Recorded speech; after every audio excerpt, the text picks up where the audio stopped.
Борон-борон заманда йәшәгән бер ҡатын. Уның 2 ҡыҙы булған. Береһе үҙенең ҡыҙы, береһе үгәй ҡыҙ. Үгәй ҡыҙ Гөлбикәне көнө-төнө эшләткән. Бер көн ул Гөлбикәнең иләгән ебен оҡшатмайса, тотҡан да тәҙрә аша ташлаған. Йомғаҡты тапмайынса, өйгә ҡайтмаҫҡа ҡушҡан.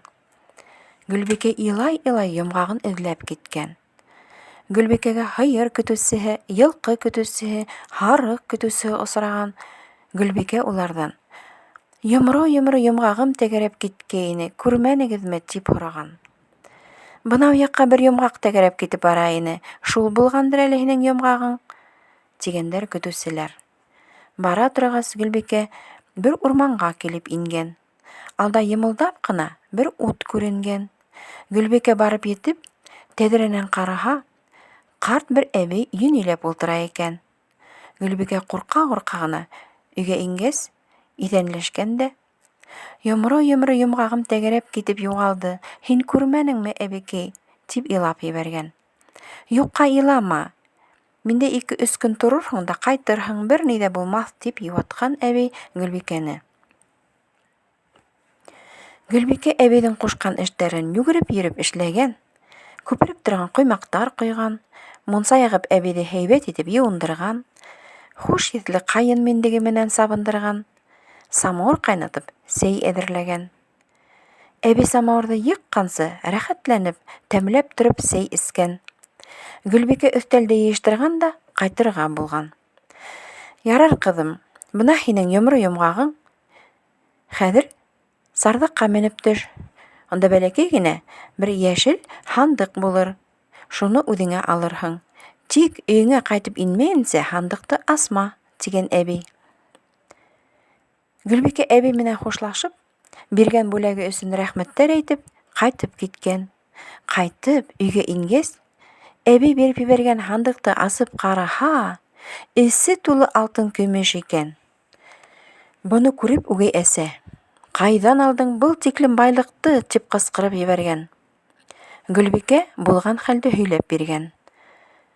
Шунан үгәй әсә: «Үҙ ҡыҙым да байып ҡайтһын әле», тип Миңлебикәнең йомғағын алған да ишектән ырғытҡан. Миңлебикә йомғаҡ артынан йүгергән. Уға юлда көтөүселәр тап булған. Миңлебикә уларҙан: «Йомро-йомро йомғағым тәгәрәп киткәйне, шуны күрмәнегеҙме?» тип һораған. «Бынау яҡҡа бер йомғаҡ тәгәрәп китеп бара ине, шул булғандыр әле һинең йомғағың», тигәндәр көтөүселәр. Бара торғас, Миңлебикә әбейҙең өйөнә барып сыҡҡан. Әбей Миңлебикәне лә һынап ҡарамаҡсы булып: «Миндә 1-2-3 көн торорһоң да, шунан ҡайтып китерһең», тигән. Ҡыҙ риза булған. Ҡарсыҡ уға эш ҡушҡан. Миңлебикә бер ни эшләй белмәй икән. Ҡоймаҡтар янып, көйөп бөткән. Утын килтерергә иренеп, мунсаны һалам менән яҡҡан. Мунса йылымаған, төтөнлө булған. Әбейҙең башына еҫ тейгән, башы әйләнгән. Миңлебикә әбейҙе һөйрәкләп алып ҡайтҡан. Ашыҡ-бошоҡ самауыр ҡуйып, әбейгә ҡайнап етмәгән сәй эсергән дә ҡайтырға булған. «Ярар, ҡыҙым, ҡайтырһың», тигән әбей. «Миңә килгән ҡыҙҙар буш ҡул менән китмәйҙәр. Бына һинең йомро йомғағың. Хәҙер сарҙыҡҡа менеп төш. Унда бәләкәй генә бер һары һандыҡ булыр. Шуны үҙең менән алырһың.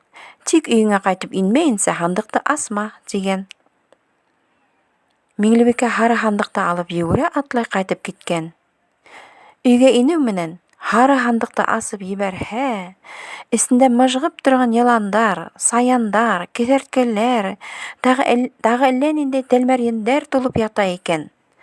Йыландар һандыҡтан ыҫылдап сығып, үгәй әсә менән ҡыҙын сағырға тотонғандар. Ә Гөлбикәгә яҡын да юламағандар, ти, уға теймәгәндәр.